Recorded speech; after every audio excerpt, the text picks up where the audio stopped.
wabarakatuh. Bersua kita kembali dalam video yang kedua, Micro Teaching. Saya Puan Madiani binti Sardi, nombor matrikulasi 78061612 56700001. Okey, baiklah. Kita akan meneruskan pembelajaran hari ini. Assalamualaikum anak-anak semua. Nah, nampaknya semua sihat-sihat kan? Alhamdulillah. Baiklah, sebelum kita memulakan pembelajaran hari ini, marilah kita sama-sama membaca doa belajar. Bismillahirrahmanirrahim. Allahumma ftah alaina hikmataka wanshur alaina min khazaini rahmatika ya arhamar rahimin. Amin. Alhamdulillah. Doa sudah, seterusnya. Anak-anak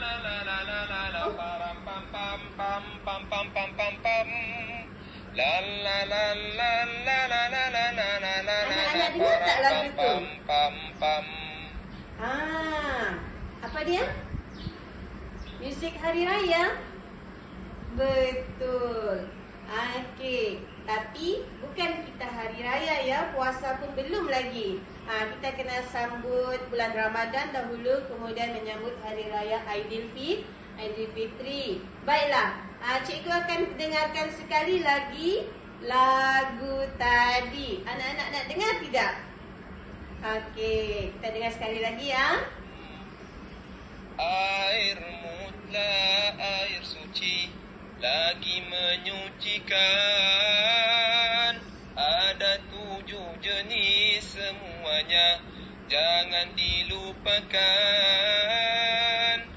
Air hujan, air laut, air sungai, air embun, air perigi, air salji, air mata air. Baiklah.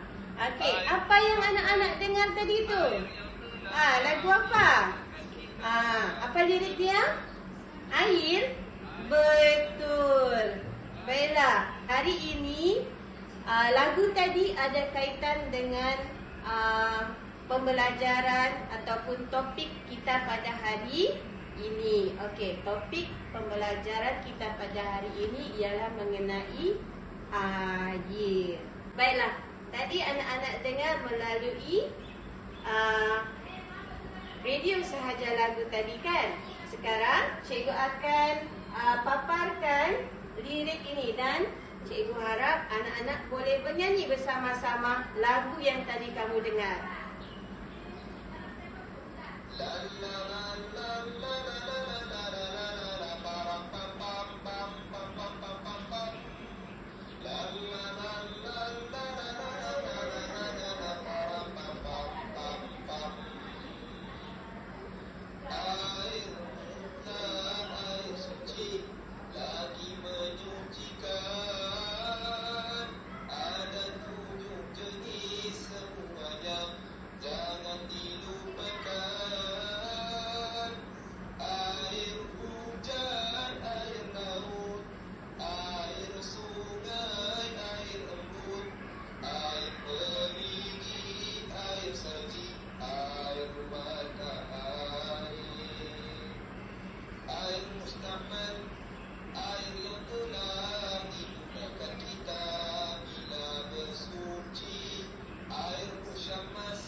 Baiklah.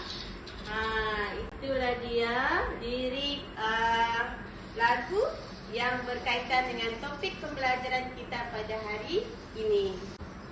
Anak-anak tahu tak? Air sangat penting dalam kehidupan kita.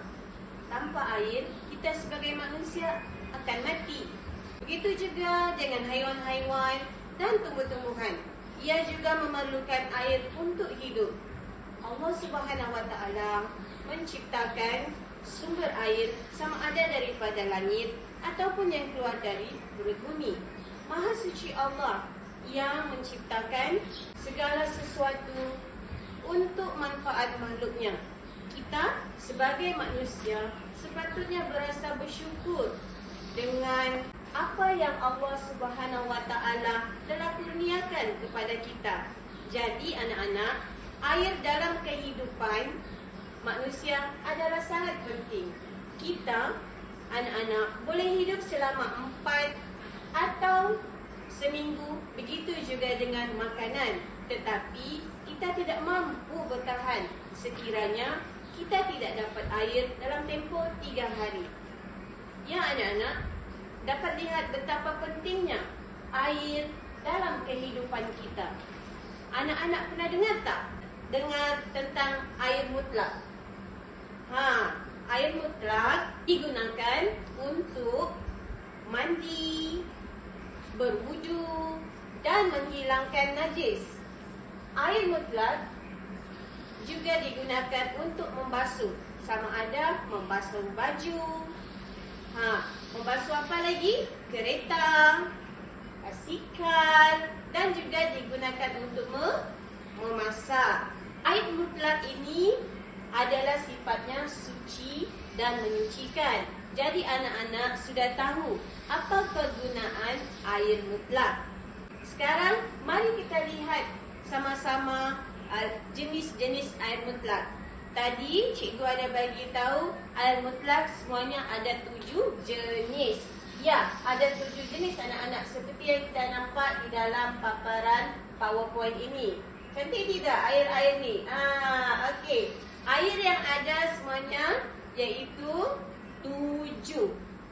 Ada 7 air kesemuanya. Okey, yang pertama iaitu air hujan. Air hujan. Yang kedua iaitu air sungai. Yang ini air sungai ya anak-anak. Yang tadi air hujan, air sungai. Kemudian air mata air, air salji, air laut, air embun. Air embun ni kita dapat biasanya di waktu pagi dan juga air perigi. Yang ini kita panggil air perigi. Alright. Yang cikgu sebutkan tadi, Allah Subhanahu Wa Taala turunkan dari langit. Air hujan, air salji, air embun Allah turunkan dari langit. Manakala air perigi, air laut, air mata air dan air sungai ini sumbernya dari perut bumi. Okey, sebagaimana yang cikgu sebutkan tadi, Allah Subhanahu Wa Taala menciptakan air mutlak ini dari 2 sumber. 2 sumber, sama ada dari langit ataupun dari perut bumi. Okey, mari kita ulang sekali lagi. Ada berapa jenis air mutlak tadi anak-anak? Ya, ada 7 jenis air mutlak. Bijak anak-anak semuanya. Cuba sebutkan sama-sama dengan cikgu jenis-jenis air mutlak. Yang pertama, apa dia? Betul, air hujan. Yang kedua, air sungai. Yang ketiga, air apa Nana? Air mata air. Bagus. Yang keempat, air laut. Dan yang kelima, air embun. Yang keenam, air perigi. Dan yang terakhir anak-anak, apa dia tadi? Air salji. Jadi ke-7 jenis air ini adalah jenis-jenis air mutlak. Apa guna air mutlak tadi anak-anak? Lihat kepada bahagian air. Okey. Bahagian air ada 4 jenis seperti yang ada dalam paparan di papan putih ini. Air ini terbagi kepada 4 bahagian. Tadi kita sudah sebut mengenai air mutlak. Yang kedua ialah air musyammas. Air apa dia? Musyammas. Dan yang ketiga iaitu air mustakmal. Air mustakmal. Dan yang keempat iaitu air mutanajjis. Air apa dia? Mutanajjis. Okey. Tadi kita sudah belajar mengenai air mutlak ada 7 jenis. Nanti kita akan belajar satu persatu maksud air musyammas, air mustakmal dan juga air mutanajjis. Baiklah anak-anak. Mari kita lihat apa yang dimaksudkan dengan air mutlak. Air mutlak ialah air yang kekal, ya. Yang ini ialah air yang kekal dengan sifat kejadiannya yang sebagaimana yang diciptakan oleh Allah Subhanahu Wa Taala. Apa dia contoh air mutlak? Air mutlak ialah seperti air hujan. Bila anak-anak lihat, ya, air hujan dia adalah bersifat asal yang boleh berwarna jernih. Okey, tidak ada bau, tidak ada rasa manis dan tidak ada rasa masin. Tetapi anak-anak, dia boleh digunakan untuk menyucikan najis. Boleh juga digunakan untuk boleh digunakan untuk berwudu. Begitu juga dengan air sungai. Air sungai yang mana kita tahu kita gunakan melalui saluran parit yang ada di rumah. Betul, yang ada di rumah kita. Air sungai ini juga termasuk dalam jenis air mutlak. Ini kita boleh gunakan untuk mandi, untuk minum, betul, dan juga untuk menyucikan najis. Kerana apa anak-anak? Kerana sifatnya yang suci lagi menyucikan. Okey. Adapun air mutlak yang bercampur dengan sesuatu yang suci, sehingga mengubah warnanya, baunya ataupun rasanya. Sebagai contoh, air pahit yang kita gunakan di rumah.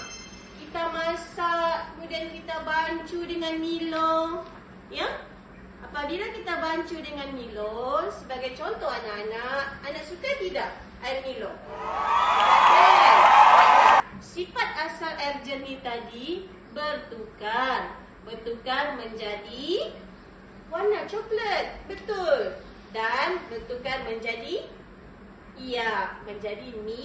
Milo. Air Milo itu tadi adalah air mutlak, tetapi disebabkan ia sudah bercampur dengan benda yang suci dan halal untuk dimakan, untuk diminum, maka ianya tidak boleh digunakan untuk berwudu atau digunakan mandi hadas. Seperti yang cikgu bagi tahu tadi anak-anak, bahawa air mutlak yang bercampur dengan sesuatu yang suci sehingga berubah warna, bau ataupun rasa. Contohnya air kopi.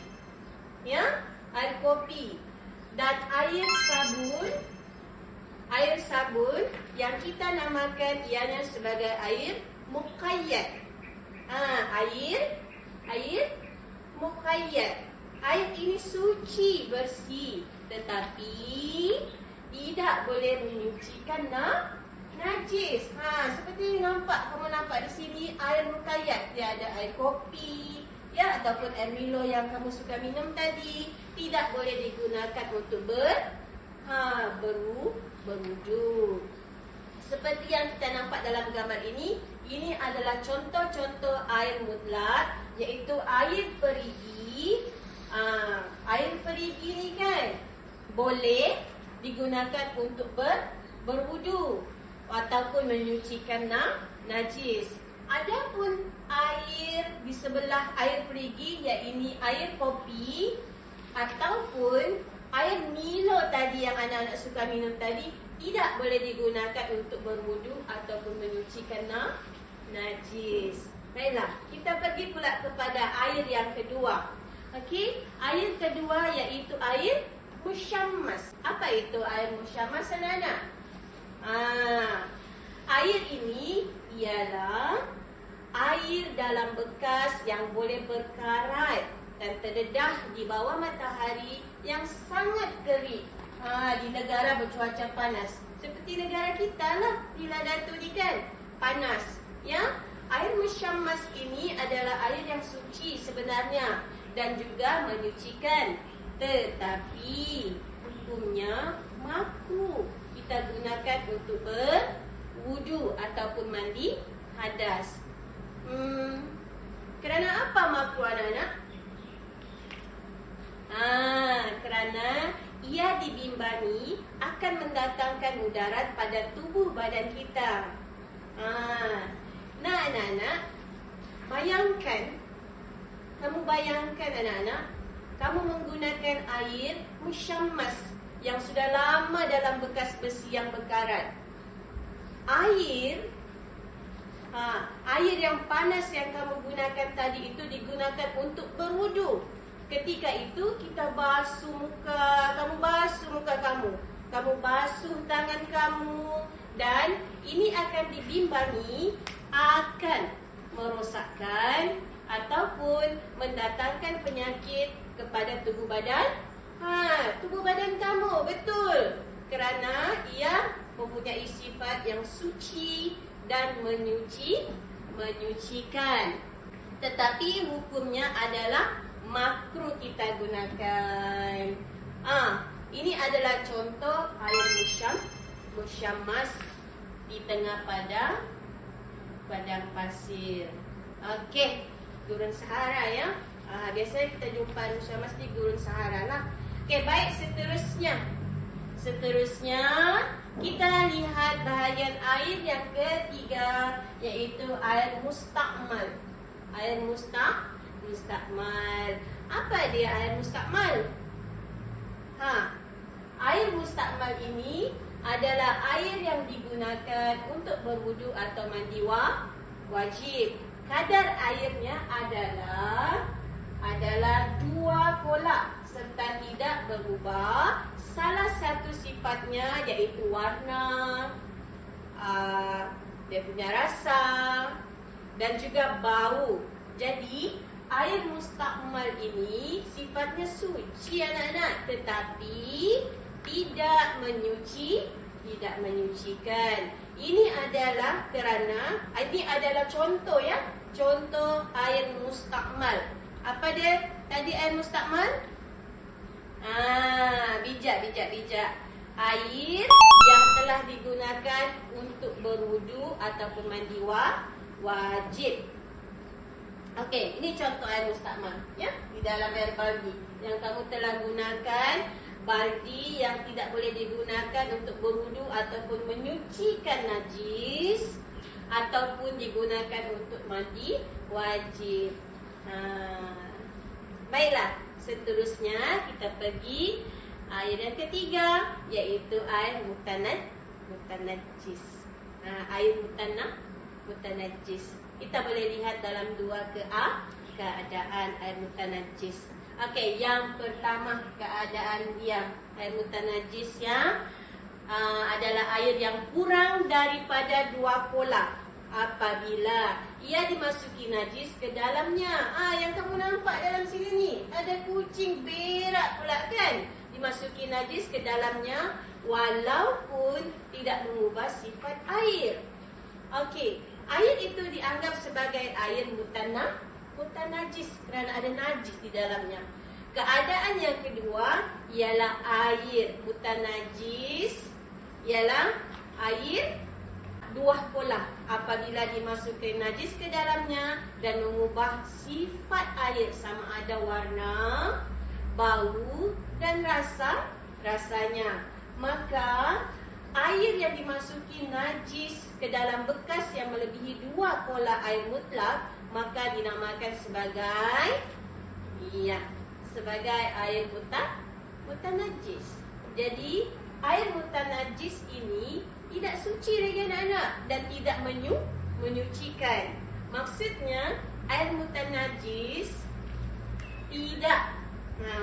tidak boleh digunakan untuk berwudu ataupun untuk kamu mandi.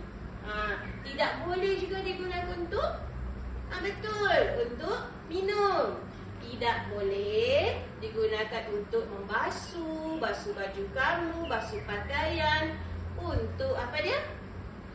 Untuk memasak dan sebagainya. Pandai anak-anak murid cikgu. Okey, ini adalah contoh air mutanajis. Okey, cikgu akan bagi tahu contoh dia. Air bersih yang airnya kurang daripada 2 kola seperti ada dalam gambar.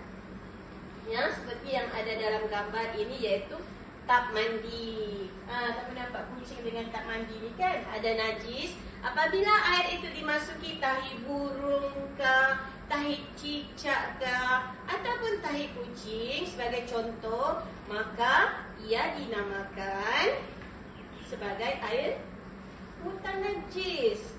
Tidak boleh digunakan untuk bersuci ataupun berwudu. Pandai.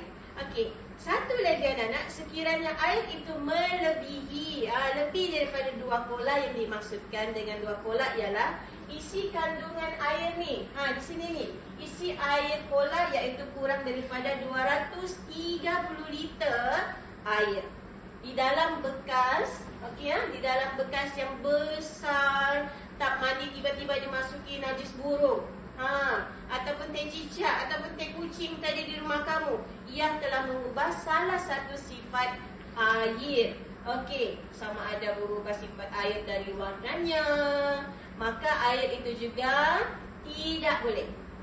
Tidak boleh digunakan untuk menyucikan, maka air itu dinamakan air mutanajis. Baiklah anak-anak. Tadi kita sudah belajar tentang pembahagian jenis-jenis air. Ada berapa? Betul. Ada 4. Iaitu yang pertama apa dia? Iaitu air mutlak. Okey, yang kedua al-musyammas. Yang ketiga apa dia? Air musta'mal. Dan yang keempat air mutanajis. Okey, dan kita juga telah belajar mengenai jenis-jenis air mutlak. Jenis-jenis air mutlak. Baik. Air mutlak iaitu mempunyai 7 jenis. 7 jenis. Apa dia? Okey, air hujan. Apa lagi? Air beriji. Air salji. Lagi? Air mata air. Betul. Sekarang kita pergi pula kepada adab menggunakan air. Apa dia adab? Adab menggunakan air. Siapa tahu apa dia adab menggunakan air? Okey, kita kongsi sama-sama ya. Okey, yang pertama, adab menggunakan air, kamu perlu menutup paip selepas menggunakannya. Betul. Siapa yang di sini selepas dibuka paip dia tidak tutup? Itu salah ya. Itu bukan adab. Adab yang betul ialah selepas kamu menggunakan, kamu kena menutup paip tersebut. Yang kedua iaitu menggunakan air mengikut keperluan. Dan yang ketiga, tidak membuang sampah ke dalam air laut ataupun sungai. Betul. Baiklah anak-anak, sebagai rumusan daripada pembelajaran hari ini ialah air mutlak digunakan untuk menghilangkan najis, ya. Digunakan untuk berwudu dan mandi wajib. Okey. Ataupun mandi betul, mandi hadas. Betul kamu bijak. Begitu juga dengan air musyammas. Ya, air musyammas boleh digunakan pada tubuh badan seperti untuk betul, untuk mandi ataupun berwudu. Tetapi hukumnya adalah apa dia? Pandai. Hukumnya adalah makruh. Okey, hukumnya adalah makruh. Manakala air musta'mal adalah air yang boleh digunakan untuk berwudu, ya, untuk berwudu ataupun mandi wajib. Tapi mandi wajib ataupun digunakan untuk menyucikan najis, ya, untuk menyucikan najis. Dan yang terakhir, air mutanajjis. Air mutanajjis tidak boleh digunakan untuk berwudu. Tidak boleh juga digunakan untuk mandi wajib dan tidak boleh digunakan untuk menyucikan najis. Saya harap anak-anak semua memahami apa yang telah cikgu terangkan sebentar tadi.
Okey. Apa dia adab menggunakan air? Siapa tahu apa dia adab menggunakan air? Okey, kita kongsi sama-sama ya. Okey, yang pertama, adab menggunakan air, kamu perlu menutup paip selepas menggunakannya. Betul. Siapa yang di sini selepas dibuka paip dia tidak tutup? Itu salah ya, itu bukan adab. Adab yang betul ialah selepas kamu menggunakan, kamu kena menutup paip tersebut. Yang kedua, iaitu menggunakan air mengikut keperluan. Dan yang ketiga, tidak membuang sampah ke dalam air laut ataupun sungai. Betul. Baiklah anak-anak. Sebagai rumusan, kita nampak di PowerPoint sini. Sebagai rumusan daripada pembelajaran hari ini ialah air mutlak digunakan untuk menghilangkan najis, ya. Digunakan untuk berwudu dan mandi wajib. Okey. Ataupun mandi mandi hadas. Betul kamu bijak. Begitu juga dengan air musyammas. Ya, air musyammas boleh digunakan pada tubuh badan seperti untuk untuk mandi ataupun berwudu. Tetapi hukumnya adalah apa dia? Pandai. Hukumnya adalah makruh. Okey, hukumnya adalah makruh. Manakala air mustakmal adalah air yang boleh digunakan untuk berwudu, ya, untuk berwudu ataupun mandi wajib. Tapi mandi wajib ataupun digunakan untuk menyucikan najis, ya, untuk menyucikan najis. Dan yang terakhir, air mutanajjis. Air mutanajjis tidak boleh digunakan untuk berwudu. Tidak boleh juga digunakan untuk mandi wajib dan tidak boleh digunakan untuk menyucikan najis. Saya harap anak-anak semua memahami apa yang telah cikgu terangkan sebentar tadi.